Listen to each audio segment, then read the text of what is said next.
all the other groups also. There is a group of interior designers, architects group is there, interior designers group is there. I will share there. Very good platform to get introduced to each other. Yeah. Don't call me now. Don't call me now. Good platform. We get it. I was not aware now of Mr. Prashant of this company. So we get good platform to introduce ourselves. Yes. Actually, all speakers like Adurti sir, Jitendra Jeju, and Rambabu sir, all are. We need support from industry side, because we are the expert on exhibition, organizing exhibition, not particular industry. So if we get good support from associations and members, stakeholders, then we can give you the good platform, and we can provide you the good services also, if industry can support us. Even in Telangana, Federation of Telangana Chamber of Commerce and other Telangana exhibition industry, there are many different associations are supporting this event. So they are very much happy. And even I had discussed with Jayesh Ranjanji, who is a secretary IT department and other department. So he's very much happy to see this kind of exhibition. They are very much supporting to the new activities in Telangana. So we thought this furniture industry is a very good new market for Telangana. So that's the reason we announced this event. If we get a good response from industry, then definitely we can continue. Not only in Telangana, different places we do this exhibition. Even Karnataka, in South, Bangalore also is a good market for furniture, I think, Prashantji. Yeah, of course. Bangalore is the hub of furniture industry. Yeah, Bangalore is always for India. Bangalore and Hyderabad, in fact, I feel is a better market than Mumbai. I agree. Even for that matter, Pune. I agree. Hyderabad, they are growing markets. Bombay's saturation is almost. It's a growing market, correct? Yeah. See, the Bangalore is almost, I know, almost more than 3,800 manufacturing units are there, which you can say having a employmentship of more than 15 counts. Okay, so almost 3,800, small to big. Yes. So and it's a hub of. Yeah, it's a hub. The expansion of the IT is all over Bangalore. Huh? Here in Mumbai, yes. One side, two side, but Bangalore all over, it's so many opportunities, so much IT opening, markets opening, IT getting up. So then you have office chairs, office furniture, loose furniture, everything happening. All architects mushrooming and everybody doing business. Huh? Though there is a lot of competition, I'm sure. Everybody is happy and everybody is doing business. That's what I have seen. When you may have, I think, Mr. Prashant, you may have around 100 manufacturers, modular furniture. 50 to honge kam se kam. What do you think? Where? In Bangalore, you mean to say? Yes, in Bangalore only. No, I told you, it's a 3,800 units are there. No, I'm talking about a competition to you. 50 people to honge manufacturing modular furniture. See, you know very well the segment is how it's playing in the market. But everybody is performing. What I'm trying to tell you is, everybody is performing. Nobody is unhappy. Yeah, that is there. Even for sofas and all, there's so many units. And everybody is doing business. That is a quantum of business happening in Bangalore and Hyderabad, of course. Both the cities. If you ask me with my experience since last time, there in the Frontier is there since last 15 years. Okay. Nice to know. And our second. Yeah, sorry to interrupt you. I think we gone through your all of your Facebook pages. There are many likes about every account. More than 80,000, 1 lakh likes are there in all your social sites pages. Yeah, wonderful. Everyone's. And if 3,500 is the manufacturing units means even many importers also there. Yeah. Half importers, full importers, 100% all combinations. Traders, yes. But what is good to know is everybody is doing well in Bangalore. This is pre-COVID. Of course, I'm talking till March. Everybody is doing good business in Bangalore, and even I know so many people who are into sofas also, office chairs, and they're not that unhappy overall. Good to know. The market is really growing very fast. For your information, in Hyderabad, the government has taken a decision to develop the south side of the Hyderabad. Okay.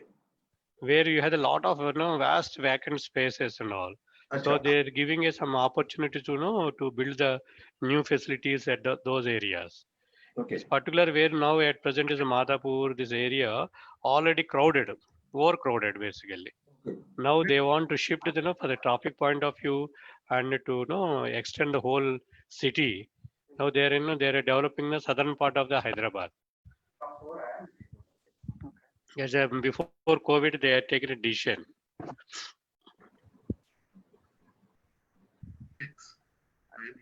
Okay. But Mr. Jitender, you don't need to be disappointed that Mumbai is saturated. I can openly tell you my second big. I can. Yeah. Mumbai is the second highest market for Frontier. I feel more and more business is being generated in Bangalore and Pune. As far as my experience goes, I supply loose furniture to most of the architects and builders. The Pune and the Bangalore market is growing very fast. Bombay, yes, but not the growth is not as fast. I feel. I mean, the fact of the analysis is this: that Bangalore, Hyderabad, Pune has always a bigger floor plates. Okay. When it comes to Mumbai, it's always a smaller floor plates, and also the space rents are so high if you compare to any other city in Mumbai. This is only the reason. Otherwise, when you say the quantum of business, if you compare with any city, I always, happily say that Mumbai is superb city for doing a quantum of business. We say this, the grass is always green on the other. and I don't. And I don't forget that Mumbai is a financial capital for India. So everything has to start from that city and then it has to diversify to another city. Anyhow, all city has to perform for us because as a manufacturers, definitely we cannot depend on any one city. All city has to perform well. Then only we can able to see the productivity and the growth of our industry. Right, true, sir. Very true. Mr. Prakash has joined us, I think.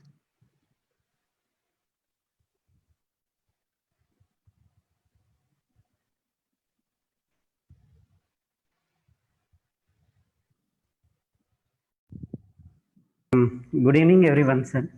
Good evening. Sir, one of our panelists is yet to join us. He'll be joining in 5 minutes. But in the meanwhile, sir, I'll start with the introduction and we'll start with the session, sir. Basically, sir, we are now faced with a scenario where the entire market had closed down due to this COVID-19 epidemic. So our main focus today will be on the furniture industry, challenges and opportunities for the furniture industry post COVID-19.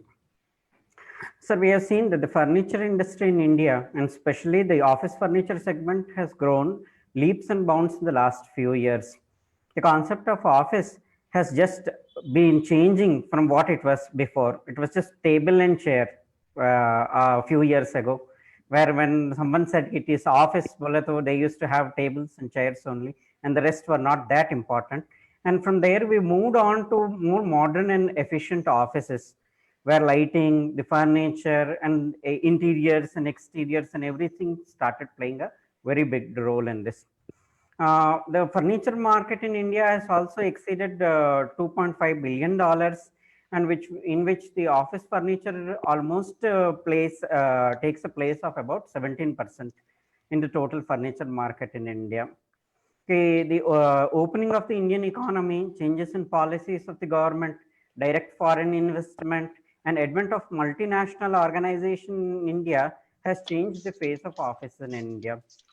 While March was approaching, the whole country was looking for what the budget was holding for them, when India, along with many other countries around the world, was forced to a complete lockdown due to this COVID-19, which engulfed the entire world and posed a challenge for the mankind. This lockdown has toppled the complete growth expectations of the country and has brought down the complete supply chain management to a state of inertia. The Unlockdown 1.0, which has recently been announced by the government, is now a step taken by us to bring the economy back onto its legs. So today in this webinar, we'll be focusing on the challenges and opportunities for the furniture industry post-COVID-19, the impact of the economic lockdown on the industry, key challenges faced by the industry in re-establishing itself in the new environment post-COVID-19, and the new technological developments available to us and how the industry plans to stand back on its feet. So we would like to start with welcoming our panelists. And I start with welcoming Shri Adurti Srinivas Rao sir, okay, who is the Vice President of Association of Furniture Manufacturers and Traders in India.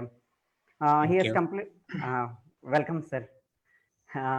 He has completed his MDES from IIT Mumbai and is the Managing Director of Foam Design India Private Limited, a firm established in 2003.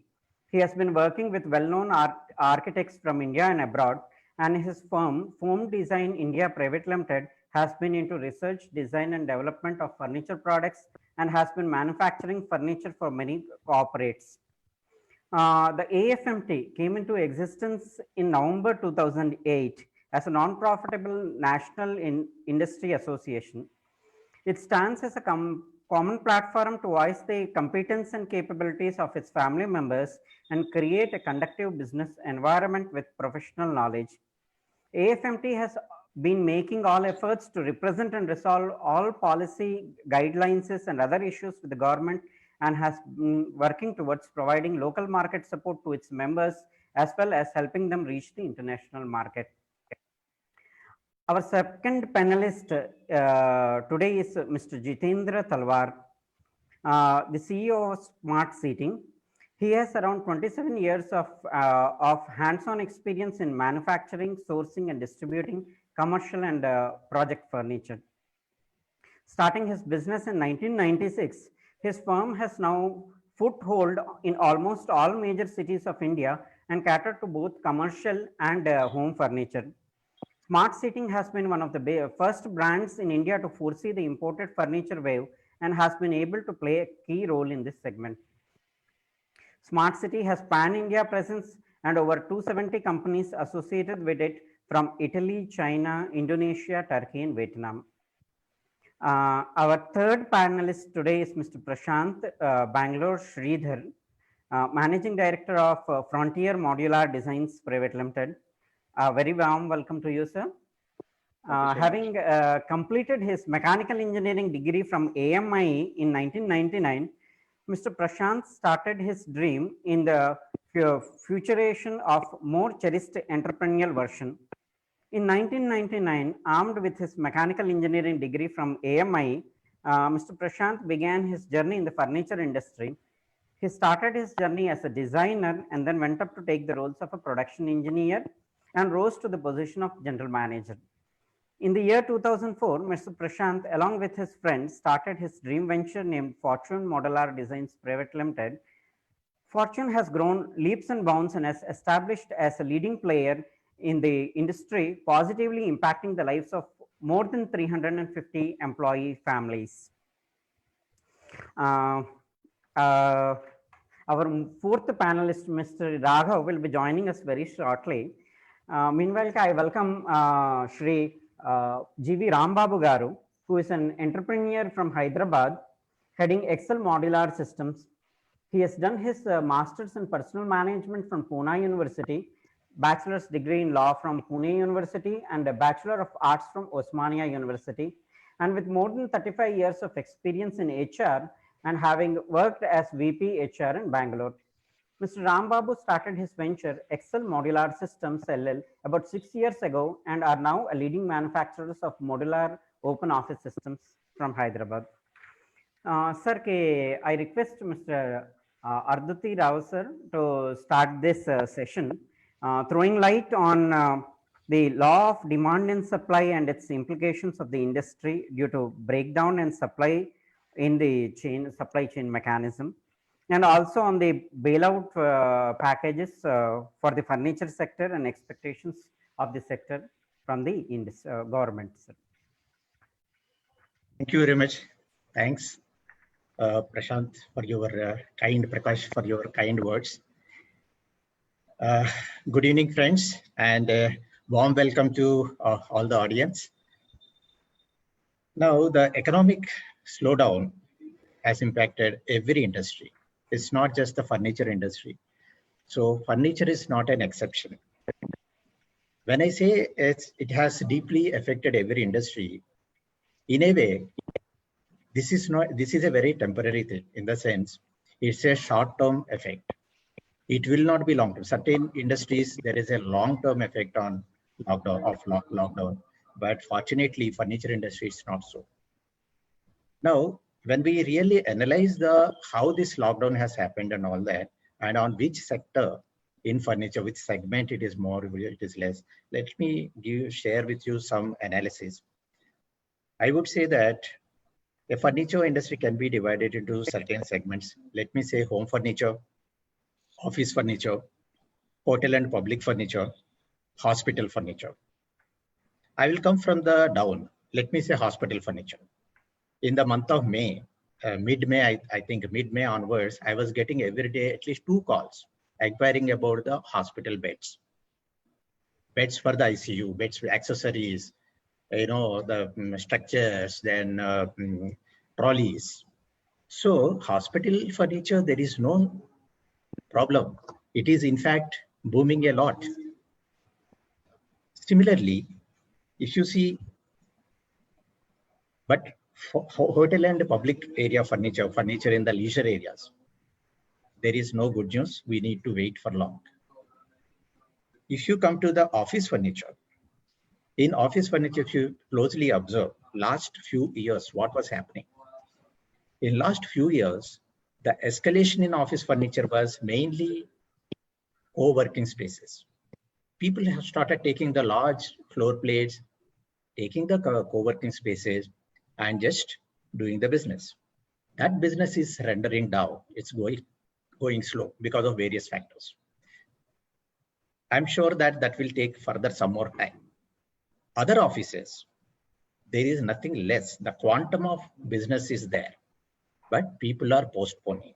I can tell you my personal examples. Many people are just postponing. They're waiting and watching. It may take 3 months, it may take 6 months, but business is there. Because the offices have to run. How the economy will grow. Now coming to the home sector, it is a different kind of a thing now. All the people are working from home. The people who never worked from home, they started working from home, either fully or partially. Now everybody, one day they work in office, second day they work from home, or few days they work in office, 2 days they work from home. So they started learning. They are teaching to their staff. They are telling their staff, take the machines home, take the laptops, computers home and start working from home. So I will give an example. Now, if you see a typical Indian family, let me say size of 4 people, a wife, husband, 2 children. 4 people in the family requires 4 workstations because the kids will be having the online classes. So how do you meet this challenge? This is a new requirement. People need to have some enclosure. They need to have a workstation which is compatible, noise compatible, some kind of a privacy they require. Because all our Indian houses are small. Middle class people, they live in 1 BK or 2 BK apartments across any metro you see. So this is a new requirement.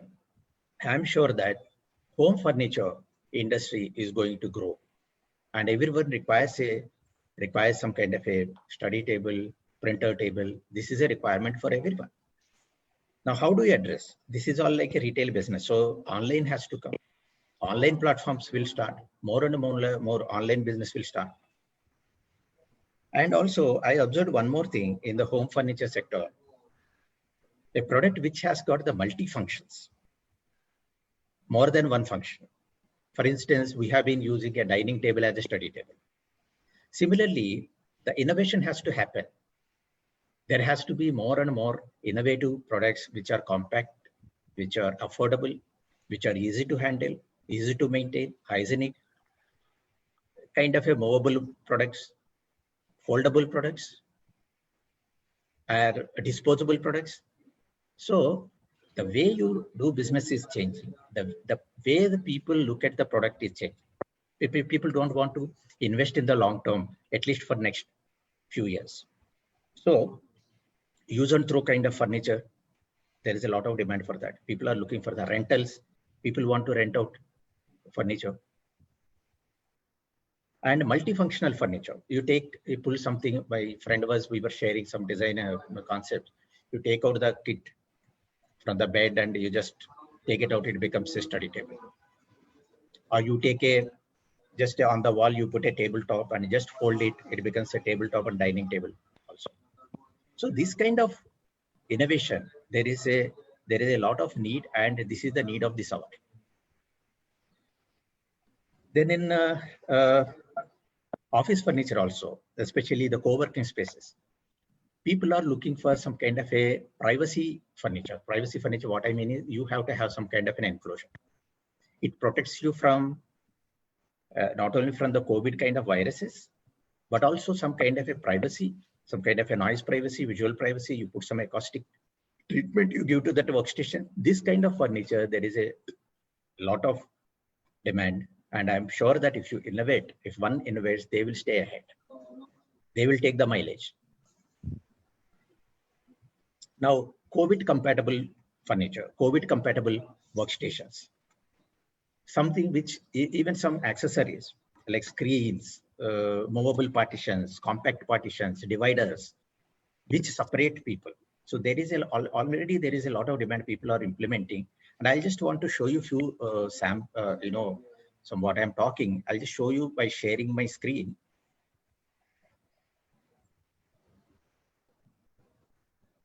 Mr. Prakash, can you allow me to share the screen? Yes, sir. One moment. Is that possible? Yes, sir. Just a moment. I'm doing it, sir. One moment. Yeah. No problem. Meanwhile, I'll be. So. Yes, sir. I have enabled it. You can share it. All right.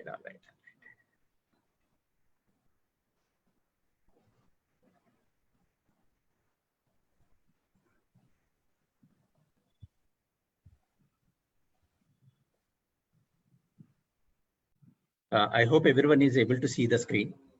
Yes, sir. Yeah. Mr. Patel, see, for instance, this is a very small innovation. There is a tabletop product, and there is another small enclosure just to maintain the distance. See, people will come and put the products here, the other person receives. Yes. So people start, this is in salons, for example, there is a glass divider which separates between the people, and yet there is a privacy, and it looks clean, green, and everything is transparent. And this kind of products, there is a need for this kind of products. See, for instance, this, just put a divider that solves the purpose. Yes, sir. And other small dividers, screens, separators. For example, street furniture. If you see the street furniture, two people can sit. Just put a small divider. You see this, for instance. The table, they just broke into this fashion so that two people can separate and they can maintain the physical distance. Yes. This is the kind of innovation we are looking at. And I think this is also the need of the hour, sir. Exactly. Exactly. That's what I'm coming to.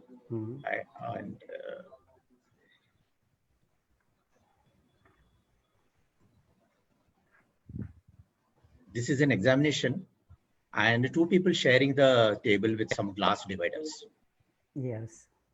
So this is just an example. This kind of innovation is very welcome. I'll just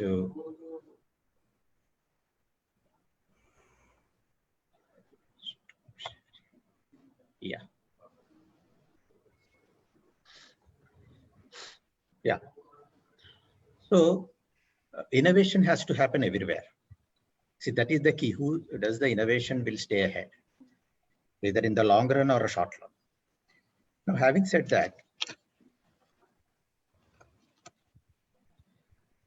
now people will be more conscious about their hygiene, privacy, social distancing. Even after lockdown is open, even when the COVID is not there, the physical moments will come down. Physical meetings will come down. Instead of making 10 meetings, now people will conduct only 3 meetings or 4 meetings to finalize the things. So online furniture will improve. And in online also, those products will move fast, which are simple, easy to assemble, dependability is less. So the assembly should be easy, convenient, portable, easy to handle.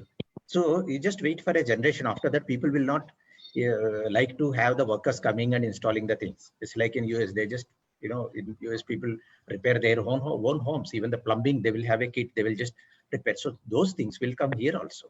So that kind of furniture will move fast.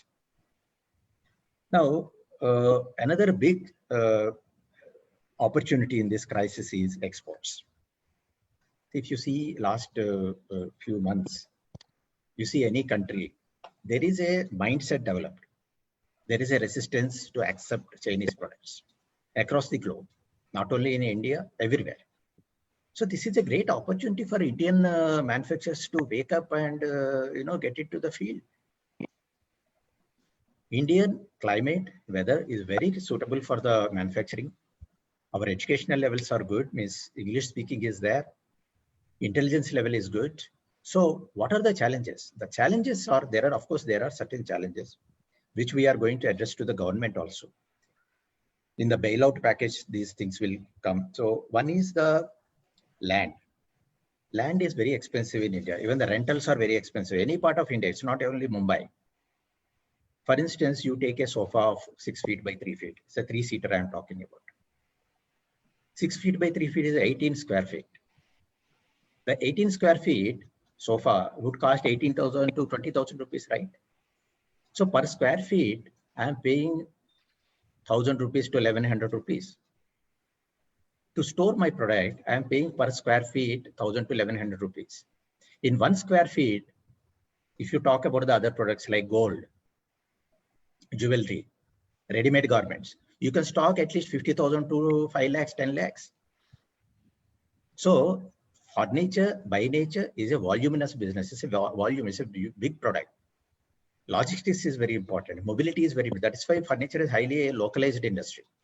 So in short, the real estate's values have to come down. Government has to give some, okay, this is the hub you develop furniture cluster, or this many acres, this 100 acres are meant for furniture. So this kind of policies, government needs to make it, and that kind of support like how they are doing for the other sectors like IT and pharma. So that has to come. And another one aspect is another challenge is the labor. Why we have to employ migrant labor?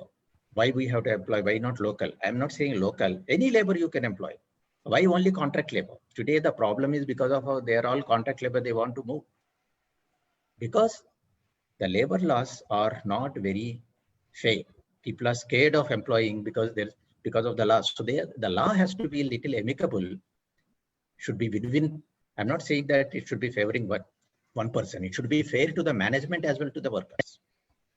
And another thing is, the third point I want to make is the government incentives. The government mindset is always, okay, you help the poor, help the small. It's good. Like in the excise, till you reach 1.5 crores, there is no excise. Means small people have to be protected. But where is the incentive for scaling up? There is no incentive for scaling up. Only incentive is to remain small. Or is it there something for scaling up? So there has to be some incentive proportion to your growth. Then the people want to become big. So another challenge I find is, hello? Yes, sir. Yes, sir. Yeah, you're able to. Yeah. You're quite audible. All right. Okay, thanks. The another challenge what we are facing in India is the educational labor, qualified labor. Qualified labor means what? Typically, anybody, you see the furniture means they think it is carpentry. Furniture is not carpentry. Correct? Yes, sir. So carpentry is different. Carpenters have acquired the knowledge from their forefathers, from their fathers, cousins. You know, it is a community by, you know, it's by tradition or from elders that has come as a culture, but that's not we are looking at. We have to improve the technical qualities of the person. It's not the skill based on certain theories. It is the skill based on the technique, so that the technique can be taught. So we have to open more and more vocational course schools. Government has to open more and more schools where the vocational courses have to be started. See, for instance, we have got so many engineers. We have got millions of engineers. For every engineer, there has to be at least 10 to 15 workers in proportion who are qualified workers. We don't have such workforce. So this is another challenge which we need to together, I mean, as an industry, with the help of government and with the help of association, we have to take it forward. So private government partnerships have to be formed. That has to be in place. Already skill development, has started by our Sri Venkaiah Naidu. It's a good thing, but still, there's a lot more to be done to this. Finally,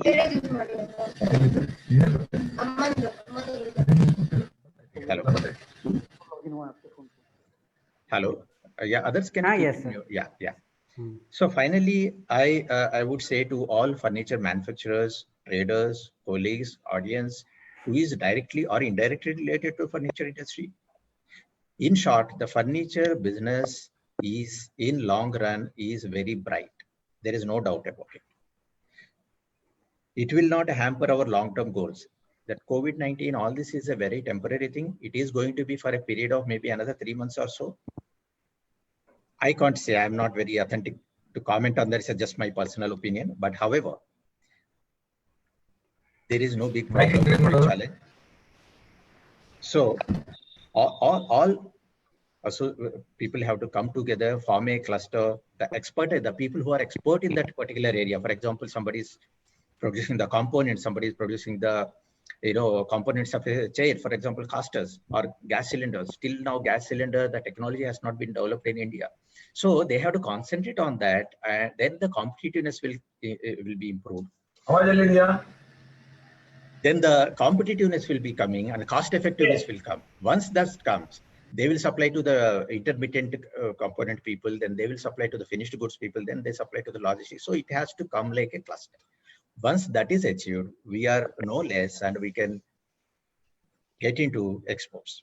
So as of today, there is a lot of requirement. We should see each other not as a competitor, but our competitors are only in the global level, not in local level. With this message, I just want to, if anyone has got the questions or anything, please tell me. Otherwise, Mr. Prakash, you can carry forward. Thank you.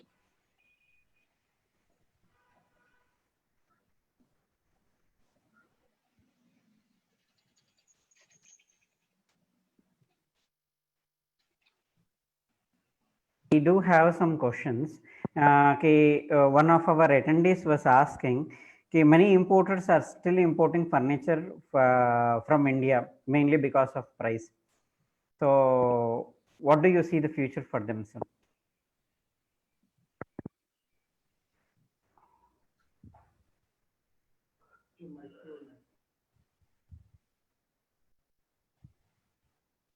Hello.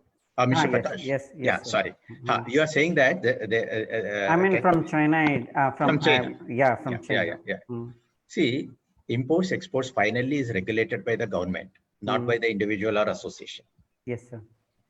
It is up to the people, but there is already, there is already a lot of resistance in accepting the Chinese product in the local, in everywhere across the country. I hope many people agree with me. Yes. So what is the alternative? The alternative is we have to wake up. The Indian manufacturer has to wake up and produce. It may not happen in one day. We'll see, produce, test it, check it, use it. and it has to pass through the quality, tests and all. It will take few months at least. So then we are geared up. Okay, sir. So what their apprehension is, it's not like that. One day those who import, they still import. But simultaneously we have to gear up from our side. It's not just we stop one and access one.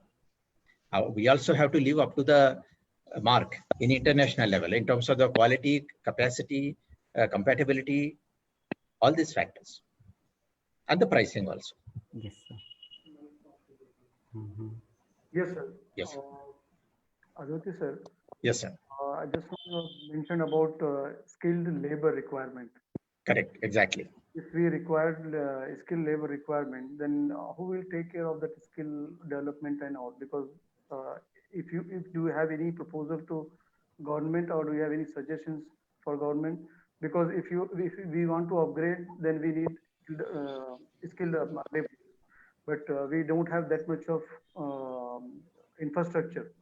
So it's a very good point, because even focused on local laborers is very important for every manufacturer. If they have local laborers, then they don't face much issues. And one more thing, as you mentioned that co-working spaces. Yeah. After coming co-working spaces in India, yeah. So the Indian market is increased. Indian furniture market is increased. Requirement is increased, or what your views about? Yeah. So coming to the skilled workers, skilled labor, this is government has to open up more schools of vocational schools who will teach you carpentry, who will teach fitting as a discipline, welding as a discipline, sheet metal working, CNC operators, machine men. So there are schools already, but government has to give some incentives to these schools. See, today, anybody, they wants to go for the computer engineering or something, white collar, but how do you do the balance?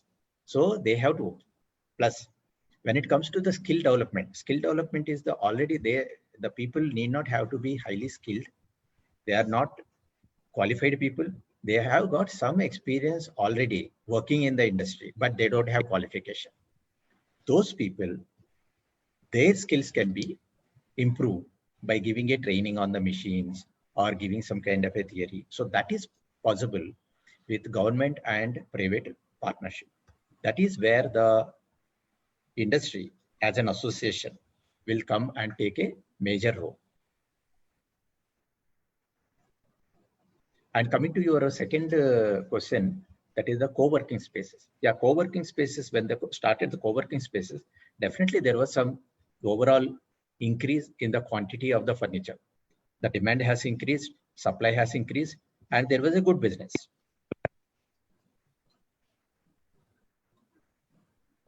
Mr. Mohammed, can you make your question clear? The second part of your question, the co-working, I didn't understand the question clearly. Yeah. It's a same question what you understand. Actually, the co-working. I hope I understood. Yeah, answered. After coming co-working in Indian market, that furniture demand and supply is increased or affected Indian manufacturers. That's my question. Yeah, definitely significant. It increased, but what happens is it increased only in some sector.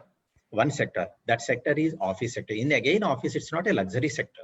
It's not a cabin tables or meeting tables, but very economical furniture, to be honest. And that particular sector, like call center, back office. So that way, because they look at the furniture as a commodity, furniture is a cost. For a owner, end owner, it may not be a cost. It is an investment, but for a businessman, it is a cost. So definitely it increased the quantity wise, but only in that particular sector, not the other home furniture and all. Yes, office furniture, for that particular sector, there was a significant increase in demand and supply. I think even in India, smart furniture requirement also is there is a good market for smart furniture. I think we didn't see much manufacturer in India who are working on smart furniture as in China or in other countries, some Germany or other countries. So that market also is a very big market in India. How do you think about that? Actually, I would say that smart furniture means first you have to define what is smart furniture. Yeah, like space-wise or cost-wise or in different okay. as you. Okay, got it. So if you think that is smart furniture, yes, the furniture which should be compatible with all the latest devices, like you can put a printer, you can remove the monitor today, you can put another monitor there. It should accommodate all that. It should accommodate the wires, cables, maybe camera to conduct a good meeting. It should have the acoustic privacy, visual privacy, and other. And so add compact, and maybe you will be able to adjust the heights easily. Maybe you will be able to move it easily from. See, so I'm using in one room. Wi-Fi is not good, so I move into the bedroom. So I should be able to take it within 5 minutes. So this is called the smartness of the furniture. So definitely, that's in another way. I'm saying that it is a multifunctional furniture, whatever you call. So there is definitely a better, people do pay premium for that because it has got a additional feature. I personally got some inquiries. People were asking, do you have a foldable table or movable table or easy to, handle? So definitely, there is more demand for that, and very less innovation is happening, to be honest, in that sector. Thank you, sir. Thank you very much for your entire information about the furniture industry, and even more you are given the information about policies and everything. Thank you very much. Thank you. I would like to request Prakash to carry on.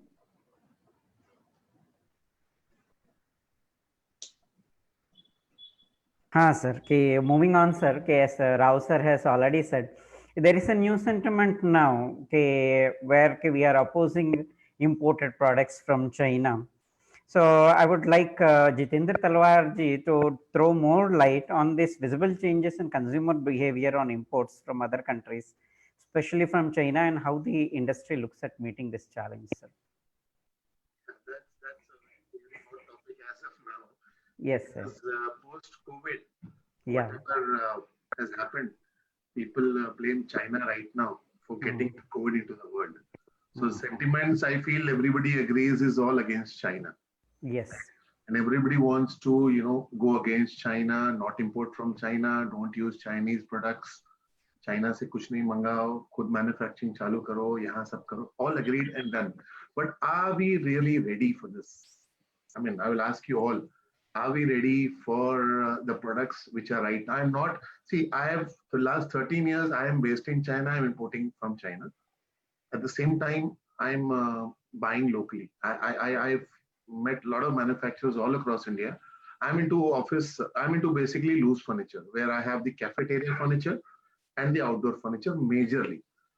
Outdoor furniture, yes, we have a lot of manufacturers here who are manufacturing.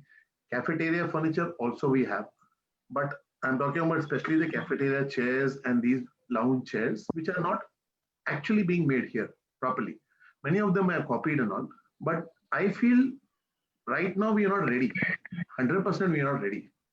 What do you see, Mr. Prashant? आप भी manufacturing में ही हैं. You are into manufacturing. You are into how do you feel? How do you feel this? I mean, impact of China. What do you say? See, I have been importing and I have been living there. I know it's not that easy to live up to the expectation here. The quality, the price especially. Quality we may agree, but the price, I don't know. Can you throw light on this?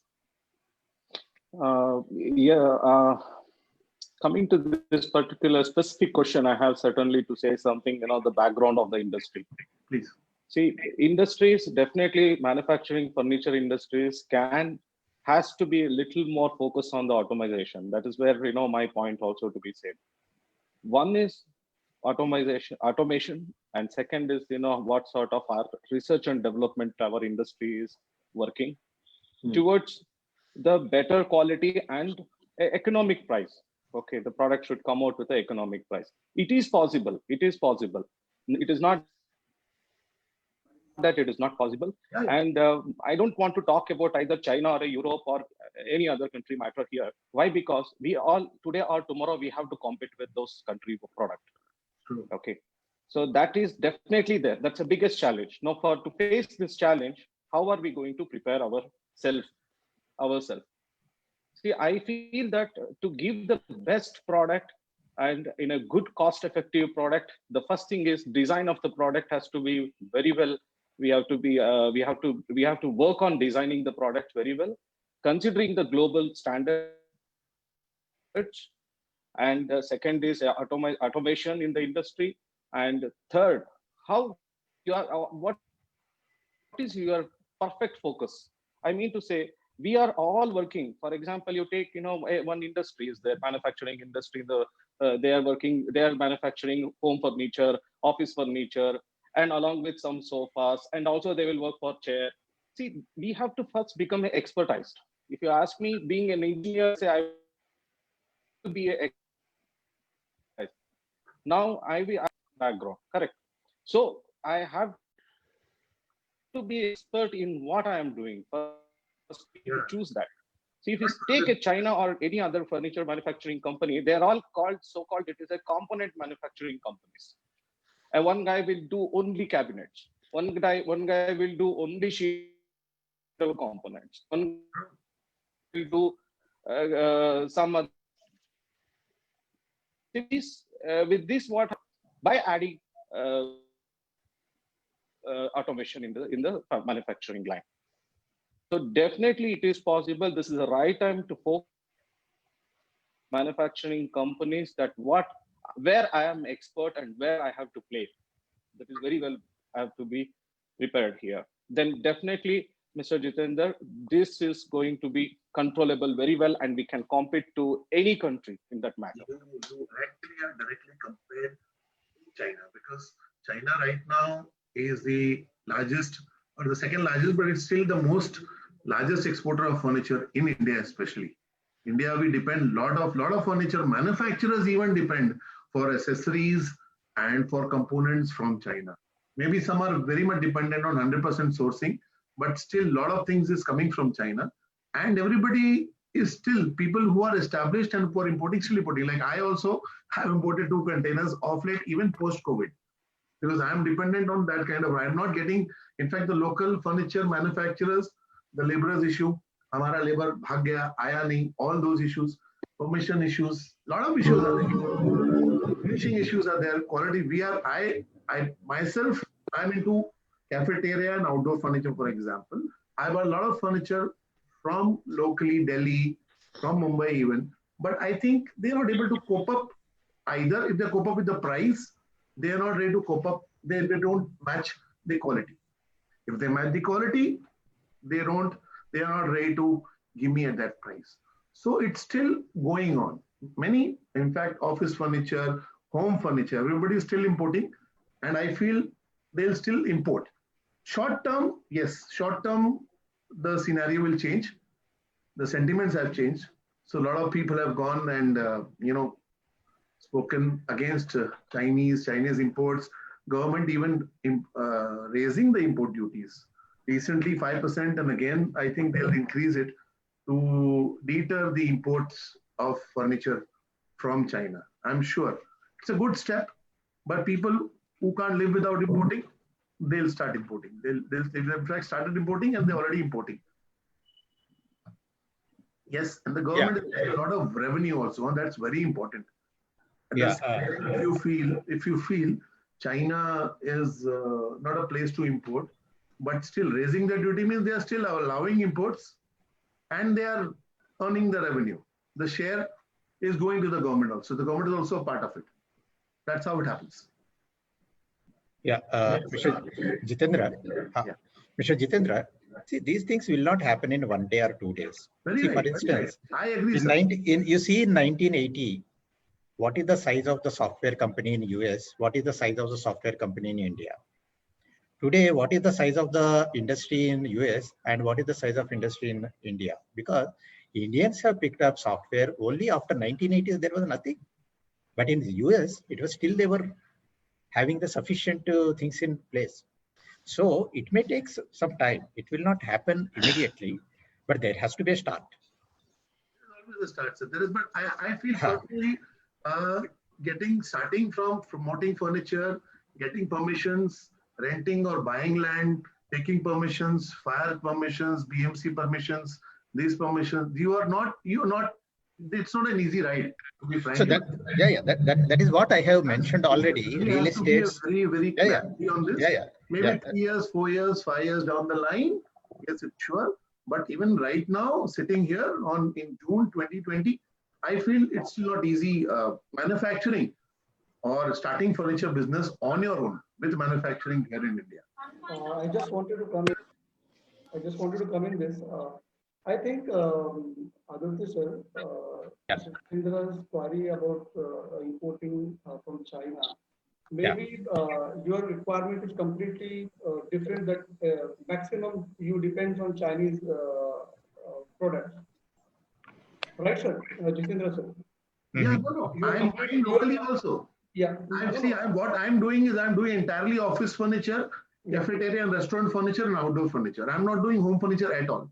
Okay, and I'm locally also buying a lot of stuff.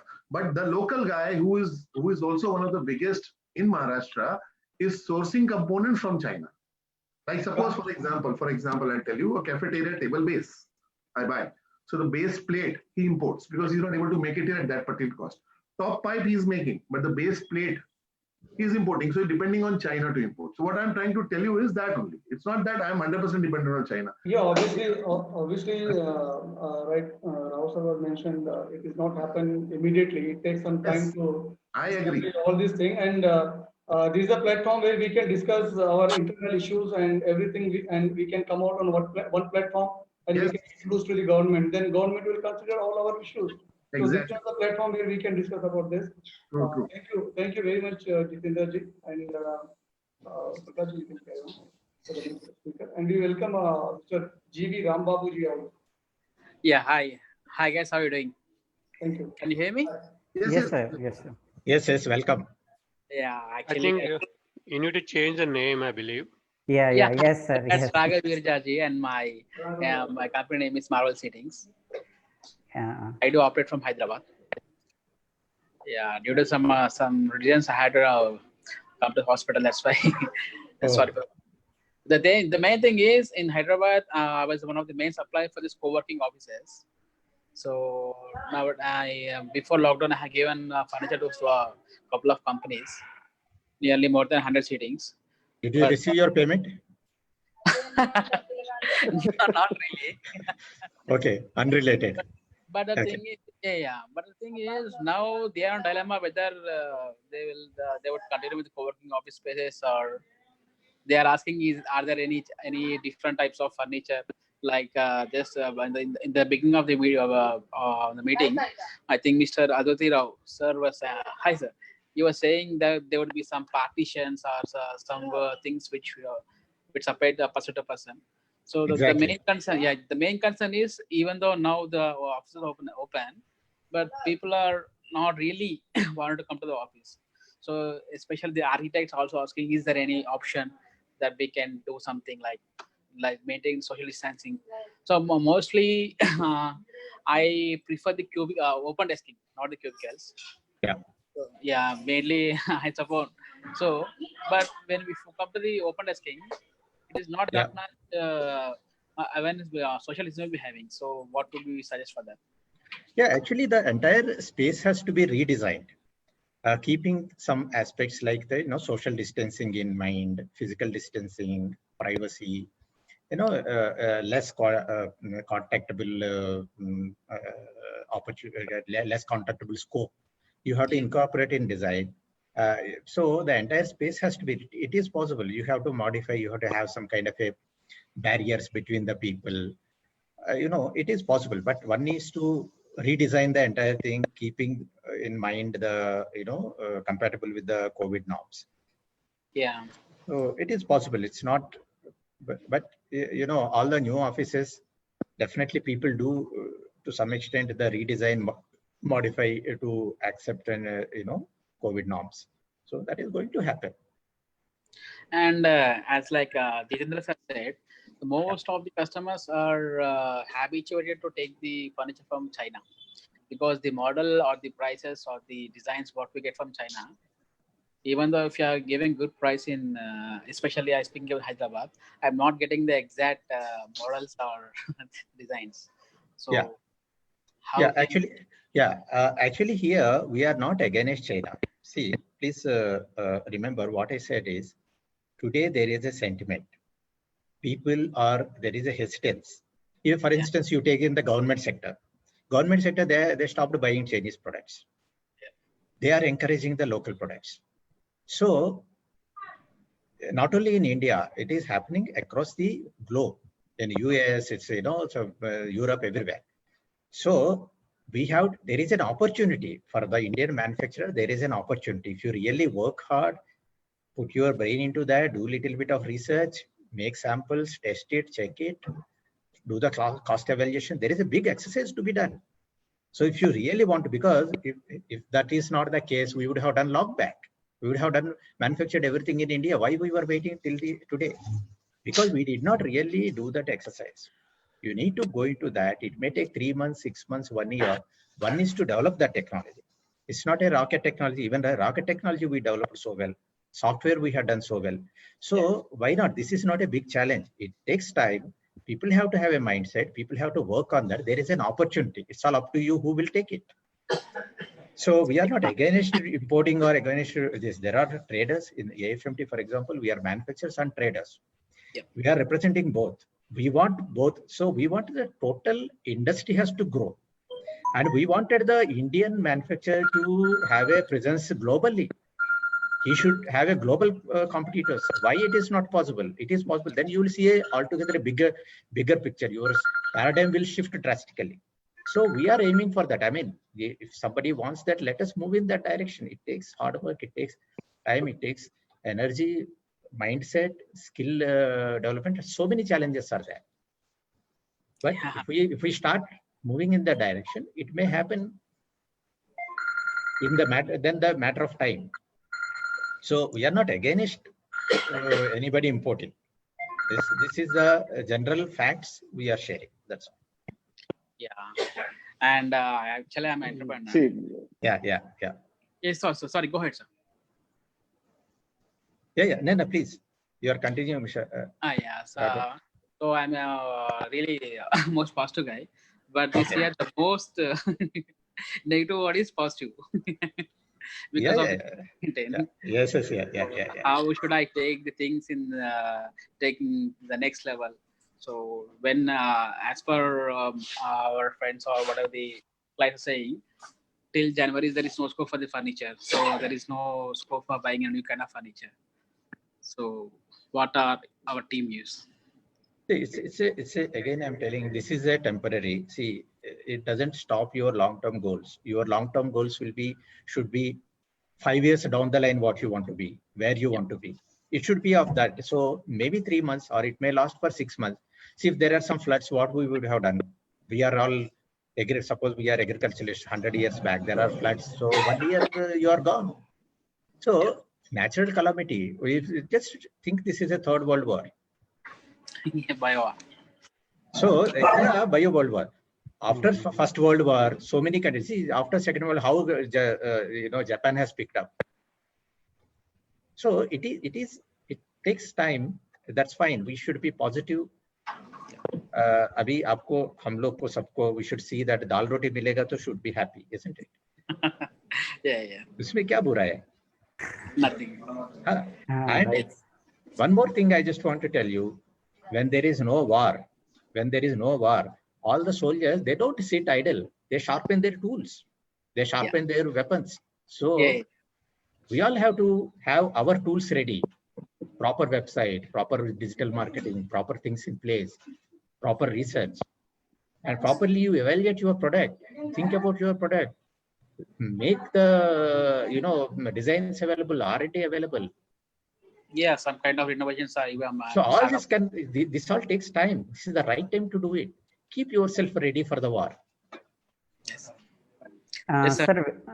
Sorry, sir, to interrupt. And actually, war comes, you cannot sharpen your tools. You will not have time. So this is the right time to do it. Take it in this way. Some kind of break. Come suddenly, Mr. Raghav. It will come suddenly. Sir, we'll move on with Mr. Rambabu, sir. Who will be speaking on the impact of the economic lockdown on the furniture industry, sir. Yes, sir. Good evening, everyone. Good evening, sir. See, I will be talking only my personal interactions, which I got a feedback for the last few months, like 3-4 months back. Now, See, we have been in this world for some reasons, and let me put this way. I hope you all agree with me. Construction is furniture industry is a part of the construction. That's one thing, and we all again depend upon the construction fraternity. Now, in the construction point of view, before the lockdown, there is an issue on the construction field. Like there are a lot of project finances, policy issues. There are many various reasons. Still, there is a lot of construction happening. At the same time, we are being a furniture. We come at the after completion of the construction part. That's one thing which we have the positive point there. Again here, before COVID, furniture industry point of view, we have been doing very well. We are in an upswing. There are many people after March and all, where everybody is waiting for the budgets. At the same time, many big houses planning for the big projects. But upcoming new R-Space days, like Dashara, they wanted to start they're in the project in the designing stage. Like another part is the institutions, again education institutions. They're maximum they're designing, they're preparing for their next academic year to enhance their facility and develop the new facility, etc. Now overall our furniture point of view, I think we are in our graph is up. I personally feel. Second part is again when after COVID-19, the impact, how it is impact. I personally believe there are the three stakeholders who impact us. In turn, we are being impacted. One is client, one is supply chain management, one is the manpower issues. Let me talk about the client point of view. After 50 days of our lockdown, we started opening our facilities. I mean manufacturing facilities. Then the point has come: how to start, where to start. We're before that COVID lockdown, the projects are at different stages. Now after the relaxation of lockdown, we are not sure where to start. Then one of the logical thing is that we need to understand what are the mindset of the client. When the client means anything, anyone. The mean to say, not in an individual and institutions, anything is there. Here, the client attitude, how do we assess them? How do we can go about it? Why not we understand? Without client consent, we cannot go ahead with our production lines. That's the one thing. When we started, then we are started working with this. Let me tell you, my audience, this is feedback is my personal interaction and my friends, clients interaction also. This is feedback. See, every client is, I can have one point is that no client is saying that confidently go ahead with that. The reason is that he got a lot of apprehensions in the mind and a lot of uncertainty in the mindset. How to go, how to do, what happens next. That is in the mindset of the client.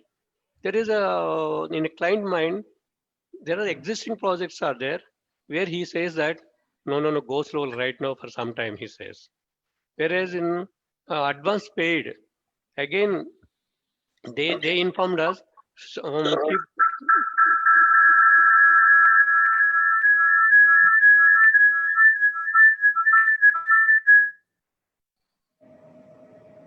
Hello. Advance pay, there are some projects where advance paid, they ask us to hold for some time. Where in the design stage, they says no, we need some time. So this is the mindset of the client. How do we can go about it? We are operational. Due to this, the projects are being delayed. That is a major issue, major impact on our furniture industry. Second thing is, now let me go through the sector wise, like home, like residential sector. Where the residential sector is, in general, majority of the people home buyers from the employees. Now I have the feedback where the employees asking for the refund of the advance paid. The reason is that their only solo one reason is that their job is the job is insecure.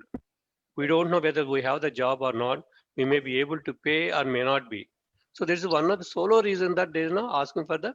So there's one. Even those that bought the houses, they want to be furnished, like furnished to be done. They also kept on hold for some time. Reason is at this juncture we may not be able to spend so much money on this furnishing. This is one point. Second is during the lockdown, many people are, I mean, almost 90% of the people who work from home. So everybody knows. They are used to now. But there are a lot of observations made. There is a lot of benefits that has come out, evolved in this. One is that overheads of any organization is no more overheads, more productive hours, more productivity has been observed, and even employees also willing to work from home to avoid their traffic, to avoid the environmental pollutions, and to be more comfortable with their families and leisure hours. With all these factors, this demand for the housing is slightly as in a dip now. Now, due to this, all the construction activities also stalled. Again, here also the impact is we have not much demand as of now. As of now, I'm not saying totally, it is as of now. And other part is, one more part is like commercial activity. See, for the last 3 or 4 months, the commercial activity almost nil. Like malls, like theaters, entertainment areas, where you don't have the commercial activity. The more the commercial activity is less, naturally the shops are being vacated or maybe maybe given to lease some other people, blah blah blah. Even so, since there is no commercial activity, there's not much development out. May not be huge commercial activity of construction may not happen for some time, I believe. And at the one more point is that the most important sector for us again is that educational institutional furniture. I call it institutional furniture. The one area where we have the huge volume of the business across the India. Now, the uncertainty of the schools reopening, still it is there. We don't know when it will open. Even there is a doubt when it will open or for next academic year or not. Now there are many states they promoted to the higher classes without any exams. So there is no very highly uncertainty in the institutional area. And again, the education policy has to be reviewed. The reason is that when the academic year starts, all factors have to be involved.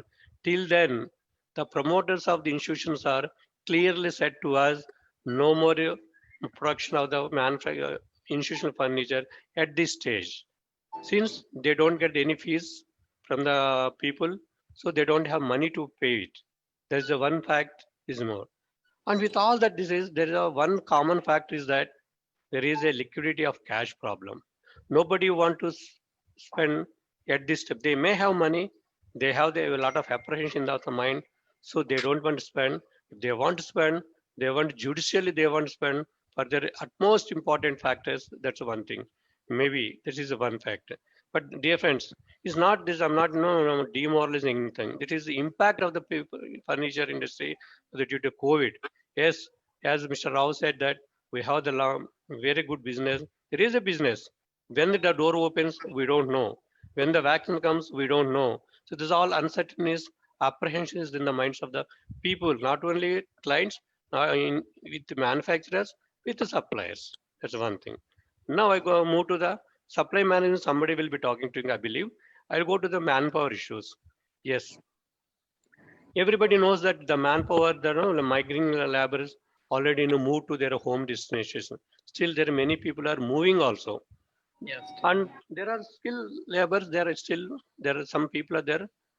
They did not move it, and the impression of they may get better job, better facilities. That's some. But the most important fact is the unskilled workers. Without unskilled workers, we may not be able to run the operations. The reason is they are the people, they play the key role in the industry. Like they may loading, unloading, maybe supporting the skilled workers, whoever they may be. So they are the key people who has to be in the operation. There are many organizations who open the facility, but they don't have the unskilled workers. They are ideal. There are some people are open, but no support of the engine. Another part is in manpower issue is that due to the COVID regulations, we need to call only 50%, but we cannot run the 100% of our operations. Even we cannot go beyond the 6 p.m. This is all restricted. In this impact also, there are many people, our owners of the organizations and manufacturing facilities, they're trying to bring the unskilled workers from the, bring back them to, with, giving a lot of good conveyance to the extent of the flight and other stuff, enhancing their salaries. There are many things that they're giving. Still, other side, they're demanding more and more, taking advantage of the situation. This all will, why I'm saying this, directly, indirectly, it will impact our production cost. Finally, I just want to conclude with a few things. Due to the client attitude, the projects have been delayed. No demand for house and institutional furniture due to the uncertainty. No more major projects, the commercial projects, due to commercial activities comparatively less. And manpower crisis maybe till it goes to up to Diwali, beyond Diwali also. With all that, due to all the factors, our direct, indirect, anyway, we have the liabilities of the fixed costs always there, remain. At the same time, the liabilities go up. At the same time, operational costs will go up. Then we are forced to increase our product cost also. Whether the product cost will really work on the ground or not, we need to check it out. That's where my conclusions. Thank you very much. Yeah, that was a nice Rambabu sir. But as per my concern, what I see in the last 3 months, what you're saying about the office furniture is okay. But when I coming to the home segment, like living segment, I don't think so that the works are being holded or the works are not continuing. But because as you say, constructing a house or a building, it's a plan. If you go for a marriage or a construction of house, it's a plan. So there is no impact of COVID-19 on the home segment. No. My idea is that suppose if somebody buys a house, they have to be the furnished, right? So they don't want to spend at this point of time. That's my point to say. Yeah, I seen because so far as concerned, the offices are on hold because there are so many projects that are kept on hold. No. You may be dealing with the office furniture, as we know that we do residential furniture also. We have the impact on that. Even there are our own construction companies, kept on hold for some time. Achha. Might be, but as per my case, yeah, okay. It's not individual case now. Yeah. It's an overall. So, somebody else? Sir, Rambabu sir, thank you very much for your input, sir. You have thrown light on almost all the factors that are coming into picture at this current moment. So we'll move forward, sir, with Prashant I will ask Prashant, sir, to speak more on the design concepts of workstation post COVID-19, importance of automation in furniture manufacturing and its advantages, and R&D in India to compete with imported brands. Hi, good evening to all. First, good evening to panelists. It was taking a lot of inputs from all of you.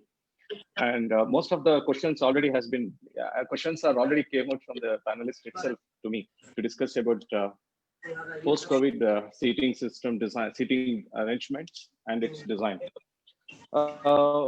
Yes, right now we are facing a lot of uncertain issues, which was really nobody was prepared at this particular for this pandemic. So we are totally dependent on the commercial offices. If commercial offices works, we get a business. If that don't work, we don't get a business. Now, as already told by another panelist, Mr. Rambabu, that a lot of offices has been kept on hold. And now, I don't want to talk about the new opportunities or a new projects. So I'll directly come to the point of, right now we have supplied or many offices having workstations and all. If they open up office, how are they going to sit in that workstations? because co-working companies or many offices, if you see, more of an agile system and more of open office workstations has been supplied since last 7-8 years, because that was the design running very well in the IT segments and demand also for the same kind of open office concepts. So now I feel that, yes, the furniture companies has to think alternatively what sort of, enclosures can be for the existing office. So when it comes to co-working companies, already it is very, very small workstations we used to provide. It is very difficult to maintain the social distance in the offices, but majority of the IT companies, we still supply 4 feet to 5 feet workstations. So here, yes, enclosures is what we are, required to come in the workstations, which can be a detachable enclosures has to come. And industry has to think about developing an enclosure system on the existing workstations, because that is more important, and safety is very important of every company's employees.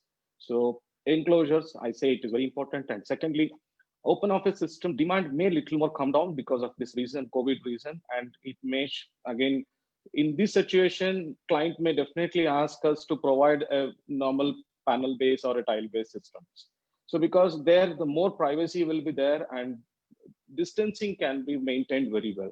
So these two factors need to be focused now from the furniture industry side, so that the design concept has to be, new design has to come out with, considering this social distance.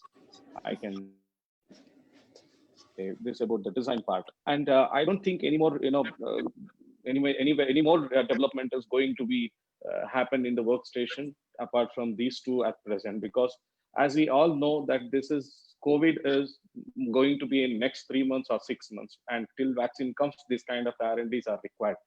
So another next important point is, already Mr. Jitender has raised up his question that, saying I import most of the materials from China or maybe another country. Yes, we have to put question ourselves why this imports are happening.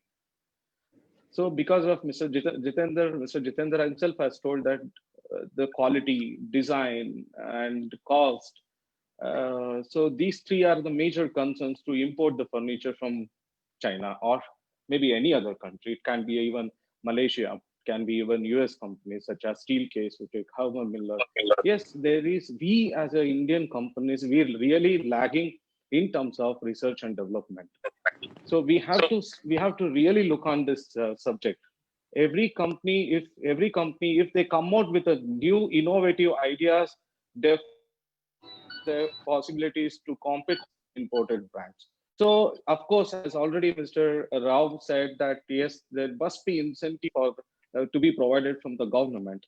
I can say that recently, government has declared that they are ready to give some loans for R&Ds who wants to do R&D MSME segment. So there is a loans available. So this is the resource to be utilized to improve our own manufacturing, our own manufactured product.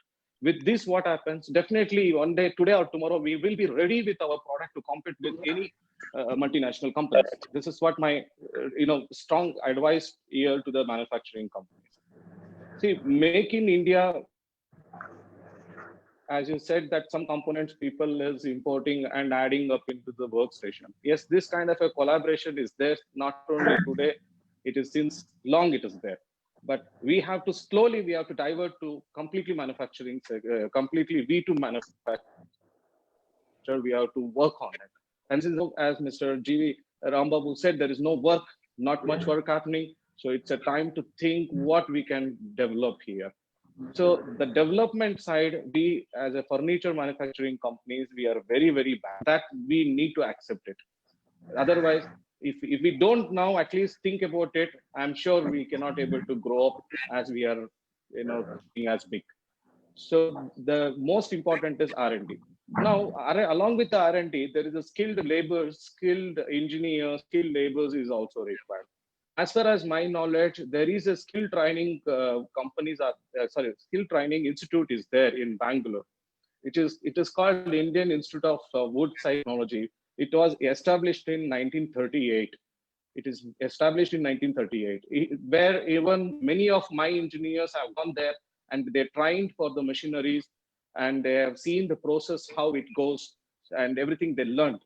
It's a course, around 3 months of a course. It is available, many have there. And this is one of the things where along with the R&D, we really want, a right skilled workers to work in our industry to bring out the best product. And secondly, there are many machinery manufacturing companies are there, like you must be knowing the names. Besse is there, Homag is there. So the well-known companies, they also right now conducting, giving a training. They are sending their engineers to our factories and they are giving a specialized training in the latest development. So this is also to increase the quality, I mean to say. With these adaptations, definitely, yes, we can able to deliver a right quality product at the minimal best cost. Because another next point is, see, competing with imported brands, Indian brands, how to compete with import brands. For this, it's really what I want to say is, we must have the right equipments with us. We must equip with the right machineries, latest technology machineries, along with supporting of research and development on the new designs and skilled workers, process cut downs, waste process cut downing is required, and automation is also very much required. Mr. Rambabu said that many migrants, unskilled labor, went out to their villages, and now the short of manpower. See, at this stage, industries should look out how my manufacturing unit can be automized. So with this automized, yes, your overall overheads can come down today or tomorrow by adding this automation. Maybe a conveyor system from one process to another process. And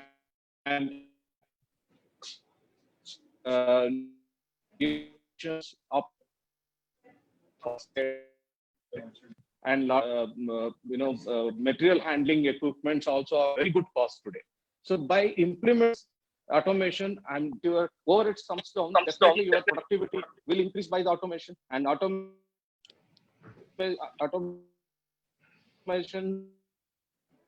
by adapting definitely your product. And more importantly, we want innovative ideas, innovative products we have to see, innovative designs we have to see. We are looking at the same design, definitely it is not possible, and it will become a copy paste kind of a job. We should think innovatively, come out with the new designs, and definitely it may be any country product, will be in the position to compete with them. Adapting with a all new, we have to not have best of the best to look from those machines what we can do by developing a new designs here. So with this, yes, we can definitely compete with the imported brands. And next thing is, see, only by the manufacturing products, definitely our job will not get over here. How is our product? There is a lot of testing institutions are there. We have to send our product, our raw material for the material testing, understand this material is what exactly, is it a good raw material or not? Everything we have to check that before say this product is mine. And secondly, after manufacturing or designing or manufacturing that design product, we have to get certification from the right bodies, such as DIFMA is there, your Green Guard certifications is there. So with this, yes, we can become a global standards manufacturers, and we can compete with the imported brands as well. See, today the sustainability is a very big challenge to us. How we can able to do that? By going with these kind of certifications, we can do it. Now, for example, IGBC is the Indian Green Building Council. They also will provide us the certifications about your product is good and it is suitable to the green building buildings or not. And LEED certifications are available in the market, and we have to approach. So these, once we do all this, certifications, yes, you will become confident that my product is super product, and I can definitely compete with any leading brands.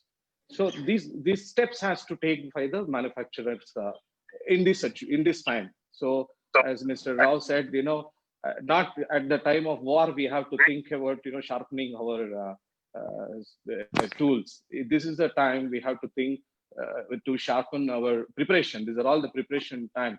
And definitely it is going to happen. If people takes up it very positively, it can be done. So with respect to imported, this is what, imported brands, of course, products, new innovative ideas, working on social media platform, refresh your catalogs. So yes, with all these things, come out with a new face. I'm sure client will definitely accept the product, even though there is a imported. And Mr. Jitender, when it comes to a cost, I'm sure today Chinese are also not so cheap, not cheap cost they are selling their product. So they're also not less than $100 to $125 per workstation they are selling their product in India. So even better than Chinese, we can sell our product. Just need to be, search what the good products available in the market. And I'm sure you will, you can trust Indians better than anyone else. Okay. I'm not against. So this is what I can. China. It's not that I'm with China. It's basically, I have researched a lot. In fact, I travel a lot, every city, almost every 15 days to find new sources for the furniture. Because I do projects, and people who do projects have to look at the cost. Per product cost is, they will expect the, corporates expect the best cost and the best product. So I just go around. In fact, you will be surprised. I'm sourcing something from Guwahati, I'm sourcing something from Chandigarh, I'm sourcing something from Chennai also. And of course, Pune and Bombay is already there. But just my personal opinion, what I have seen, because I also live there in China. I be there almost every 2 months. I have a house there, I have an office there. Plus here also we have very good manufacturers. In fact, we have very good manufacturers, but I have seen off late was a labor issue. Off late, a lot of labor issue, migrant issues. But still, I feel we Indians still are very hesitant when it comes to automation. Investing in machinery, investing in skilled labor. That's I think a big, because there's a cost attached to it. Again, the demand may or may not be there. So should I invest or should I not invest? I think this is one of the manufacturer, as you are one of the manufacturer, you also must be this prime question I feel must be, should I invest in automation? Okay, I'll invest. But will there be an outcome? Will there be a demand? That question is always there. I mean, I feel this is very important for any manufacturer. Automation is available to make any product. The machinery is available. Possibly the skilled labor is also available. But then will there be a demand? Should I invest or not invest? I think this also is a very important question here. I think Yes. Jitendra ji, Prashant ji, the kind of like Jitendra ji facing the problem if in future if we stop the business from China. So I think many other stakeholders also, they are importing from China, they also face the problem. So is there any possibility to get all the raw material from different countries, or which we are very I don't think price, even the price issue will come if we import from other countries.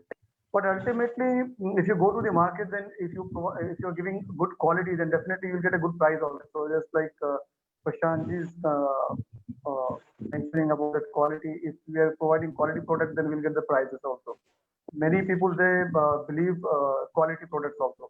So I think if we can start producing quality products, getting certification from different agencies, are already working on that. So it would be a great opportunity for Indian manufacturers doing export business. What do you think, Adulti Rao sir? How do you elaborate about this?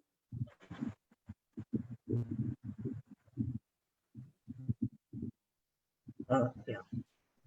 So, see, as far as the importing from China is concerned, it has to evolve. Means there has to be a competitiveness from Indian side also. It takes time. I mean, as I have told, it takes time. There has to be a start, and slowly, the manufacturing sector will develop. And looking at other countries, see the Malaysia, all other places also are there, but I don't think they are cheaper compared to China, isn't it, Mr. Jitendra? So why people go to China? It's number one, it is the cost effectiveness. Cost effectiveness and availability also. Number two, yeah, availability, large factories, and the capability of supplying on time, large projects. So it definitely takes some time to come to that stage. As I have given earlier some examples also, but there has to be a start. And this is the right opportunity. See, the earlier it was different. Today it is different. Today there is already the things have got hot. This is the right time to capture the situation and explore the possibilities of manufacturing. If not everything, some components at least. And China is not going to be cheaper anymore because there also the labor issues are coming up. Their lifestyles are going better, and the white collared people are increasing and the blue collared people are decreasing. So all these things are happening there also. So their challenges are there already. So it is up to the manufacturer who picks up and shows the weight for the other people.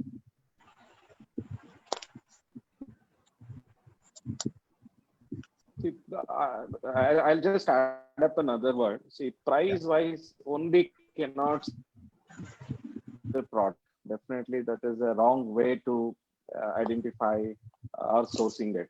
Price-wise, not only the price-wise. If we manufacture a good quality, good design product, we can definitely sell it at the best price. Whatever the companies say, this is my price. There are a customer to buy for that product. Absolutely, I agree. See, Chinese products, they are cheaper. They are really, some of the products are very cheap also. If you see the aluminum thickness, what they use is 1 mm, 0.8 mm, for the partitions. In Indian manufacturer, we use not less than 1.5 mm. Even the steel, what gauge they are using, the thickness of the plastic, the thickness of the caps. It's really so. It's not just the price. It's the longevity and several other factors. We have to research. Yes. So there is, if you see, for example, Europe market. That is where research is required. That is where the research is required. From if we design a product, we must know what raw material is involved in that, what specification raw material is required, and definitely that once that groundwork is done properly, your product will also be good and it will be cost effective. Correct. Also today, if you see the Europe market, you say the US market. If the product is good, they will pay the premium.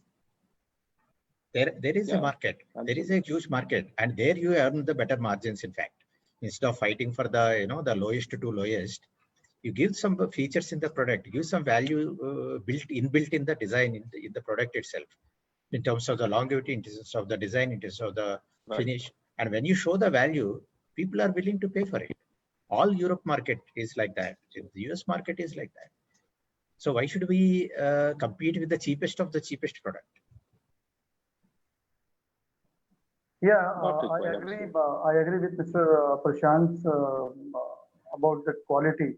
If we are assured about our product, we can give a guarantee about our product. Then that's a good initiative.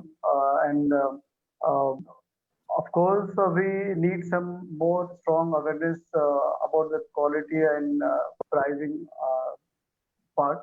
So definitely we'll get a response from the consumer and end user. Thank you very much, Rao sir. And, thank you. Prakash.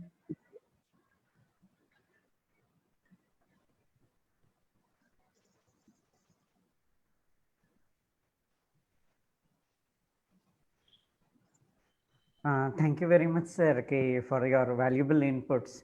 Rao sir, there is another thing that I would like to know from you. The government has been promoting the Make in India concept and the Made in India concept, which are two different concepts. Make in India is something we are calling people from outside and asking them to set up their plant over here and then start manufacturing in India. While Made in India is our Indian manufacturers come up, develop their standards and to an international level so that they can compete with these people who are coming from outside. So do you see some cluster formations, like we have the pharma sector clusters in India, or for the other clusters in India? So do you see such kind of clusters in India coming up in the near future, which will benefit the furniture industry? Yeah, absolutely.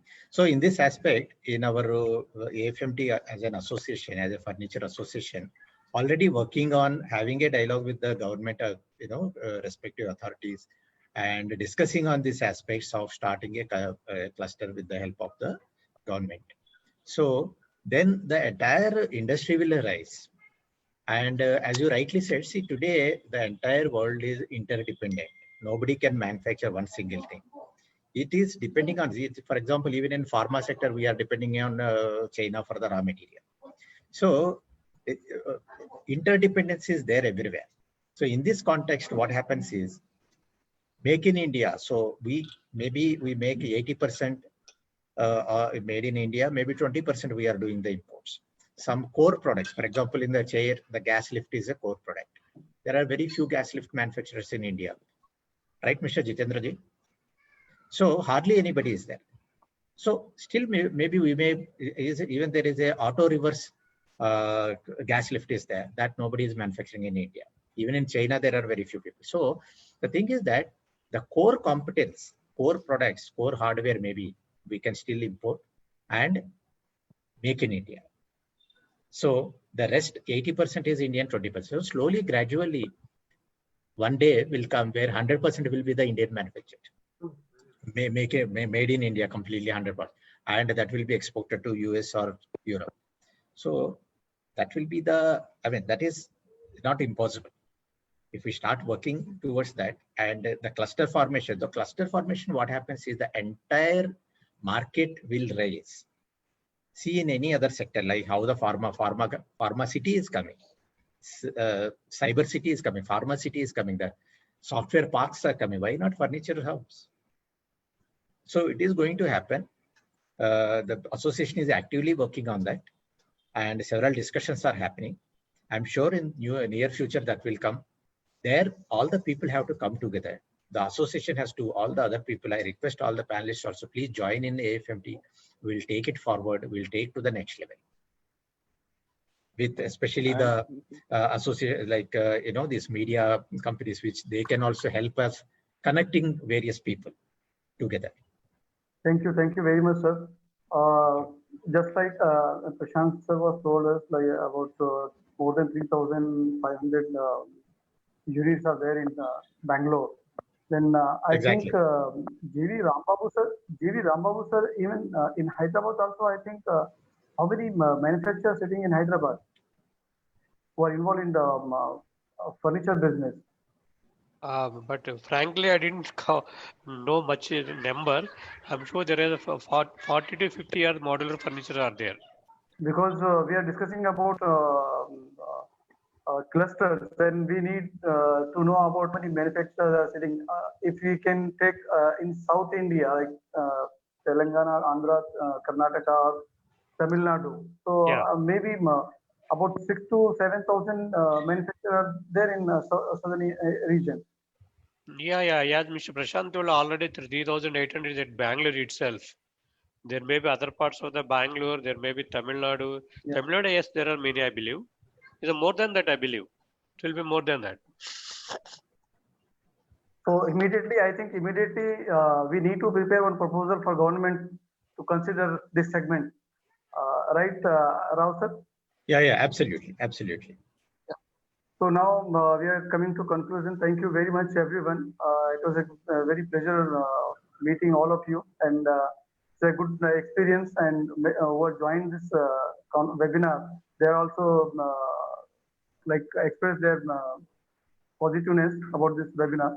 I would like to thank you, Mr. Adurti Rao sir, Adurti Srinivas Rao sir, Vice President, Association of Furniture Manufacturers and Traders, AFMT, and Mr. Jitendra Ji Talwar, Chief Executive Officer, Smart Seating, and Mr. Prashant, DS Managing Director, Frontier Modular Designs Private Limited, and Mr. Raghav Viraraji, Chief Executive Officer, Marvel Sitting, and Mr. G.V. Rambabu sir, entrepreneur, to have taken time from their busy schedule and shared their valuable insights on the current issues faced by the industry during this webinar.